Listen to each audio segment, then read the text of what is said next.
Kwon has officially responded to the allegations that have been sent his way. Here is why this matters and why this could be affecting Terra Luna's price sooner rather than later. Make sure to watch at the very end of this video so you don't miss any of my Terra Luna exclusive information that you guys are not going to miss. And make sure to hit the like button and the subscribe button so you guys never miss a new video that we post. Plus, if you guys want to join our free Discord, hit the second link down in the description below. I think you guys will really enjoy the overall benefits and community that we're building there. But other than that, let's get right into this video. Alrighty guys, here we are with Terra Luna. We know that over the last couple of weeks there has been a absolute media firestorm over what has been happening behind the scenes with Terra's overall project team and what they've been working on, as well all of the investigations and different large organizations, government bodies, and a host of other factors and characters who are coming into play right now to look into Terra Luna and its development and what they're doing behind the scenes. It seems that there are a lot of people speculating and alleging that there are kind of some very sketchy things going on behind the scenes that we might not be fully aware of.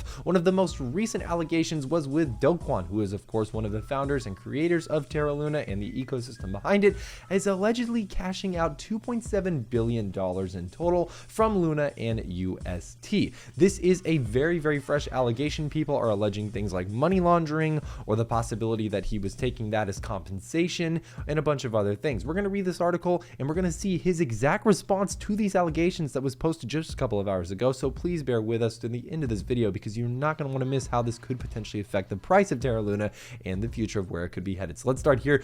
Kwon, the CEO and co-founder of the infamous Terra Luna project and Terra Luna UST, has refuted the claims of cashing out over $80 million every month for nearly 3 years. Numerous unconfirmed reports surfaced on Saturday claiming Kwon's participation in draining liquidity out of Luna Classic and Terra USD, or Classic of course, before the crash to purchase United States dollar peg stable coins such as of course USDT or Tether. Rumors about Kwon's cashing out Luna and UST reserve surfaced after a Twitter thread by Fatman Terra shared the alleged details on how Kwon, along with Terra influencers, managed to drain funds while artificially maintaining the liquidity. And this was how we didn't see that crash really until actually it, well, happened basically. So without further ado though, we need to get into what Kwon has officially said as far as his overall response to these allegations. So we have a whole Twitter thread here that he goes into detail with this. So let's begin here. He says, 1, this should be obvious,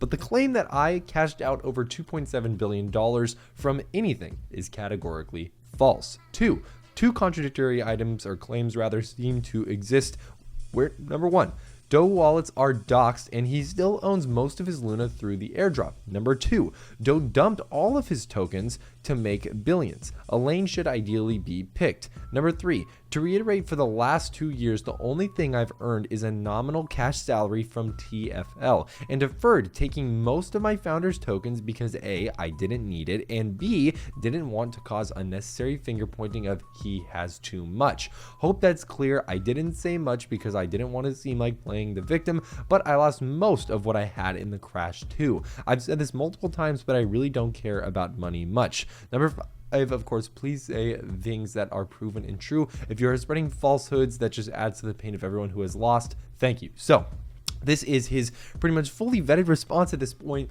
saying basically that everybody who is alleging and making claims that he, took a $2.7 billion out of the liquidity is wrong, essentially. He's saying that they are wrong, and he's basically also saying something kind of interesting here where he says 2 contradictory claims seem to exist where Doe wallets are doxed and he still owns most of his Luna through the airdrop, but then also 2 is that Doe dumped all of his tokens to make billions. So that's kind of a weird contradictory claim that some parties are making while other parties are also making as well, and it's kind of clashing and conflicting there in the first place. Now you're probably wondering, well, what do you think about this? What do you think? How is this going to affect the price of Terra Luna Classic, and all the ecosystem involved? In my opinion, guys, what this basically means, and really for everything, is that this is still a he said she said situation. We have really no way besides the doxed wallets like we mentioned, and even if we are to believe that those doxed wallets are the real wallets that Kwon is using, again, it becomes very difficult to kind of understand and becomes a little bit murkier. In my opinion, I still think that there are definitely some strange things going on behind the scenes with Terra Luna. Again, the SEC is going to be actively investigating the project